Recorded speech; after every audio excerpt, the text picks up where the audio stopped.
വിവരമില്ലാത്ത അല്ലാഹുവിനെ പേടിയില്ലാത്ത ഉമ്മമാരുടെ മുലപ്പാല് കുടിച്ചു വളരുന്ന മക്കൾ നന്നാകുമെന്നോ പരിപൂർണതയിലെത്തുമെന്നോ നിങ്ങൾക്ക് തോന്നുന്നുണ്ടോ?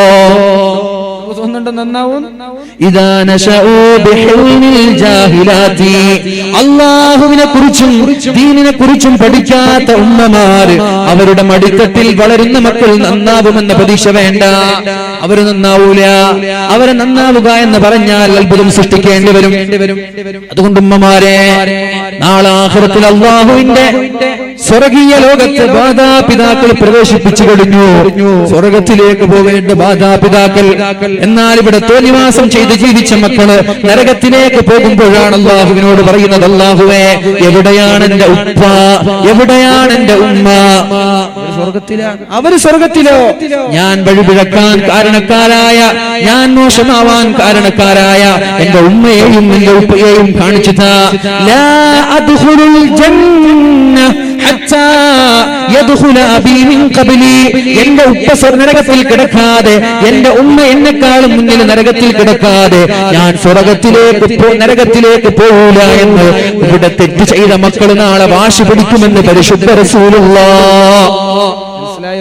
കേട്ടോ ഉമ്മമാരെ, കേൾക്കണം ഈ വിഷയം.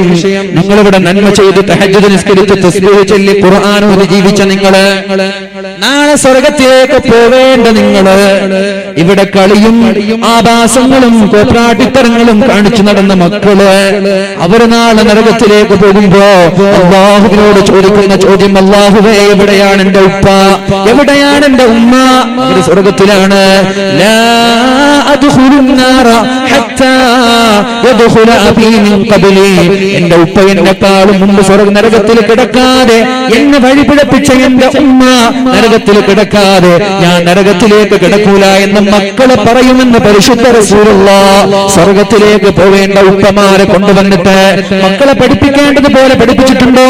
സംസ്കാരം പഠിപ്പിച്ചിട്ടുണ്ടോ? അവർക്ക് നന്മ പറഞ്ഞു കൊടുത്തിട്ടുണ്ടോ?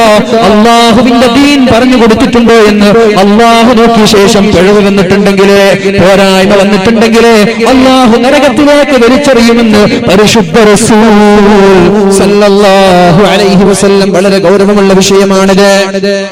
അതുകൊണ്ട് നമ്മൾ മാത്രം നന്നായ മതിയോ? പോരാ, മക്കളെ നന്നാക്കണം. പ്രായപൂർത്തിയെത്തുന്നത് വരെ അവർക്ക് നന്മയും സംസ്കാരവും പഠിപ്പിച്ചു കൊടുക്കേണ്ടത് നമ്മുടെ ബാധ്യതയാണ്.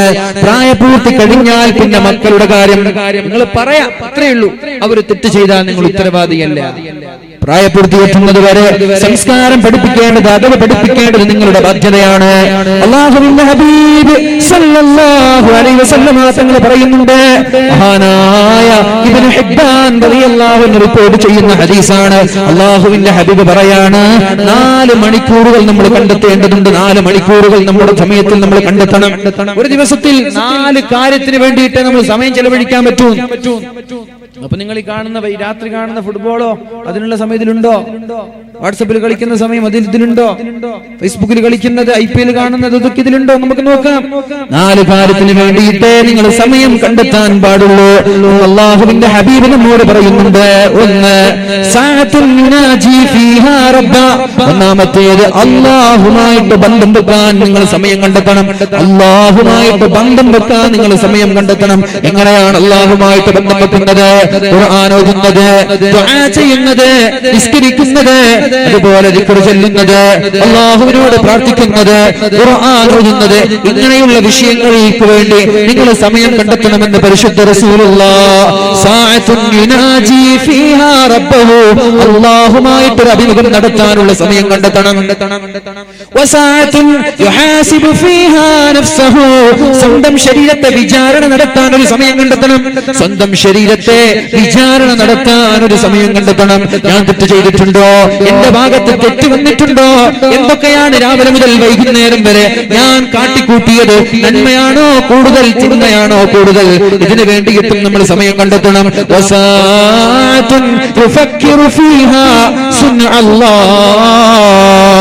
അല്ലാഹുവിന്റെ സൃഷ്ടിപ്പിനെ കുറിച്ച് ആലോചിക്കാനുള്ള സമയം കണ്ടെത്തണം. രാത്രിയാകുന്നുണ്ട്, പകലാകുന്നുണ്ട്, ആകാശങ്ങളുണ്ട്, ഭൂമിയുണ്ട്. ആരാണ് ഈ ആകാശങ്ങൾ സൃഷ്ടിച്ചത്? ഇത്രയും ചെറിയൊരു സദസ്സ് നിർമ്മിക്കാൻ ഇത്രയും 100 കണക്കിന് തൂണുകളാണ് ഇവിടെ ഉപയോഗിച്ചത്. പ്രശാന്തമായി സമാന്തരമായി നീണ്ടുകിടക്കുന്ന ആകാശങ്ങൾക്ക് ഒരു തൂണ് പോലും ഇല്ലല്ലോ. ഇത് ആരാണ് സൃഷ്ടിച്ചത്? രാത്രിയാകുന്നുണ്ട്, പകലാകുന്നുണ്ട്, ഇത് ആരാണ് സൃഷ്ടിച്ചത്? രാവിലെ ഉദിച്ചു വരുന്ന സൂര്യൻ വൈകുന്നേരമാകുമ്പോൾ അസ്തമിക്കുന്നുണ്ടല്ലോ. എന്നാൽ ജനിച്ച എനിക്കൊരു മരണമുണ്ടല്ലോ. ഒന്നാമത്തെ രാത്രി ചെറിയ കഷ്ണമായിട്ട് ചന്ദ്രൻ വരുന്നുണ്ടല്ലോ. 14 ഒരു പൂർണ്ണമായ ചന്ദ്രനാകുന്നുണ്ടല്ലോ.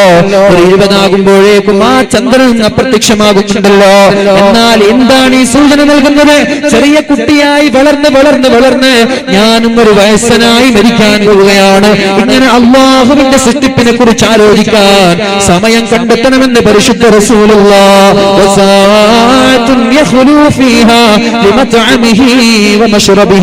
അധ്വാനിക്കാനുള്ള സമയം കണ്ടെത്തണം, ജോലി ചെയ്യാനുള്ള സമയം കണ്ടെത്തണം. ദുനിയാവും വേണം, ആഖിറം വേണം. ചെയിന് കിട്ടിയ അൽഹംദുലില്ലാ, ചെയിന് തിരിച്ചു കിട്ടിയിട്ടുണ്ട്. അപ്പൊ ഇനി ഉണ്ടാവും എന്നുള്ള പ്രതീക്ഷയിൽ ആരും കുറക്കാൻ പോകണ്ട. ഓഫീസുമായി ബന്ധപ്പെട്ട് അല്ലാഹു തൗഫീഖ് ചെയ്യട്ടെ. സമയം ഞാൻ പറഞ്ഞ സമയം കഴിഞ്ഞു, 11 മണി.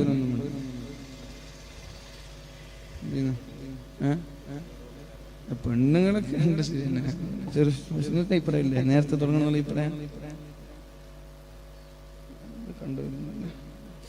ഒരു അരമണിക്കൂർ ഞാൻ പറയണം. നിങ്ങൾ ഇരിക്കുവോ? ഇത്രയും തന്നെ വലിയ ഭാഗ്യം. ഒരു അരമണിക്കൂർ കൂടി അല്ലാഹു ബഹുമാനപ്പെട്ട കബീർ വൈസി ഉസ്താദിന്റെ കൂടെ. അതെ, എനിക്ക് നാളെ ഖുതുബ ഉണ്ട് രാവിലെ. ചെറുത്തൂരാന്ന് നാട്ടിൽ പോയിട്ട് രാവിലെ ഖുതുബക്കൊക്കെ വരാനുള്ളതാണ്. ഒരു അരമണിക്കൂർ ഞാൻ പറയാം. ഞാൻ വിഷയം ഒന്നും പൂർത്തിയായിട്ടില്ല, തുടങ്ങിയ വിഷയത്തിലേക്ക് എത്തിയിട്ടില്ല. അതൊക്കെയാണ് പ്രശ്നങ്ങൾ. തുടങ്ങിയ പക്ഷെ അതൊരു അരമണിക്കൂർ കൂടി ഞാൻ വേഗം പറയാം. സ്പീഡ് പോകുന്നത് അതുകൊണ്ടാണ് ഞാൻ ആമുഖം പറയാത്തത്. ഒക്കെ ചുരുക്കിയിട്ട് അതൊക്കെ പറയുന്നതിന് ഈ സമയം മാക്സിമം വാതിന് തന്നെ ഉപയോഗിക്കാന്ന് വിചാരിച്ചിട്ടാണ്. അതുകൊണ്ട് ഏതായാലും അരമണിക്കൂർ കൂടി. അപ്പൊ എന്റെ ഉമ്മമാരോട് എനിക്ക് 4 കാര്യത്തിന് സമയം കണ്ടെത്തണം എന്നാണ്. 4 കാര്യത്തിലൊന്ന് അള്ളാഹുമായിട്ടുള്ള അഭിമുഖം. അതൊക്കെ ഈ ഖുർആൻ ഓതുന്നതും ദിക്ർ ചൊല്ലുന്നതൊക്കെ അതിൽപ്പെടുകയാണ്. രണ്ടാമത്തെ കാര്യം, നിന്റെ ശരീരത്തെ ഒന്ന് വിചാരണ നടത്താൻ. രാത്തുറങ്ങുമ്പോൾ ഒരു വിചാരണ. 3 അള്ളാഹുവിന്റെ സൃഷ്ടിപ്പിനെ കുറിച്ച് ആലോചിക്കാൻ. 4 ഭക്ഷണത്തിനും പാചകത്തിനും ഭക്ഷണം കണ്ടുപിടിക്കാനും സമ്പാദിക്കാനും എല്ലാറ്റിനും സമയം. ഇതിന് 4 സമയം നിങ്ങൾ കണ്ടെത്തരുത്. അപ്പോൾ എവിടെയാണ് വാട്സപ്പിൽ ചാറ്റ് ചെയ്യാനുള്ള സമയം? ചാറ്റ് ചെയ്ത് ഉസ്താദുമാരോട് ചാറ്റ് ചെയ്യാൻ തുടങ്ങി. അതൊക്കെയാണ് ഈ കാലം. എന്റെ പ്രിയപ്പെട്ട സഹോദരിമാരെ ഞാൻ പറയട്ടെ, എന്തിനാണ് ഉസ്താദുമാരോട് ചാറ്റ് ചെയ്യുന്നത്? വഅദ് പറയുന്നവരായാലും പറയാത്തവരായാലും എന്ത് സംശയമുണ്ടാവട്ടെ, എന്ത് മണ്ണാക്കട്ടയുണ്ടെങ്കിലും എന്തിനാണ് ഉസ്താദുമാർക്ക് വിളിക്കുന്നത്? എന്തിനാ സംശയം ചോദിക്കാൻ ഉസ്താദുമാർക്ക് വിളിക്കേണ്ടത്? ആരാ പറഞ്ഞത്?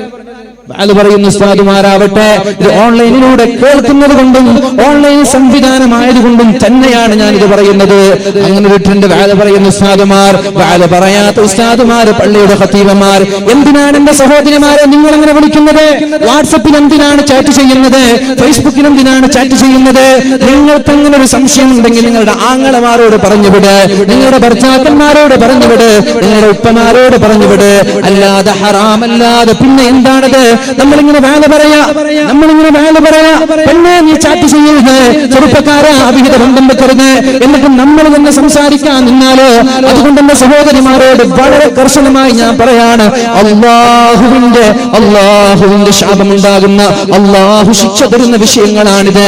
ഉസ്താദുമാരോട് സംസാരിക്കൽ അനുവദനീയമല്ല. ആരാണ് പറഞ്ഞത്? ഫേസ്ബുക്കിലുള്ള മെസ്സഞ്ചറിലൂടെ, വാട്സപ്പിലുള്ള ചാറ്റിംഗ്, ഒരു ചാറ്റിംഗും ഒരു സലാം പറയലും അനുവദനീയമല്ല. നിങ്ങൾ സംശയം ചോദിക്കാനും വിളിക്കും വേണ്ട, ഒരാളുമായി ബന്ധം വെക്കരുത്. എന്റെ പ്രിയപ്പെട്ട സഹോദരിമാരെ, നിങ്ങൾക്ക് സംശയമുണ്ടെങ്കിൽ നിങ്ങളുടെ നിങ്ങളുടെ ഉപ്പയോട്, നിങ്ങളുടെ ഭർത്താവിനോട്, നിങ്ങളുടെ ആങ്ങളമാരോട്, നിങ്ങളുടെ മക്കളോട് നിങ്ങൾ സംശയം ചോദിച്ച് എഴുതിവിടുക. അതിനുള്ള മറുപടി ഉസ്താദ് മക്കളോട് നൽകും. അല്ലാതെ ഫോൺ മുഖേനയുള്ള ബന്ധം അത് നാശങ്ങൾക്കാണ് ഇവിടെ കാരണമാവുന്നത്. അപകടങ്ങളാണ് വരുത്തി വെക്കുന്നത്. അത് അപകടങ്ങളെ ഇവിടെ വരുത്തി വെച്ചിട്ടുള്ളൂ. പുതിയ ട്രെൻഡാണ് അതൊക്കെ. പുതിയ ട്രെൻഡാണ്. ഒരു ട്രെൻഡ്. എന്ത് ട്രെൻഡ് ഇത്? ആഭാസങ്ങളുടെ ട്രെൻഡോ? എന്ത് ട്രെൻഡ് ഇത്? ആരാ ഈ ട്രെൻഡൊക്കെ പഠിപ്പിച്ചത്?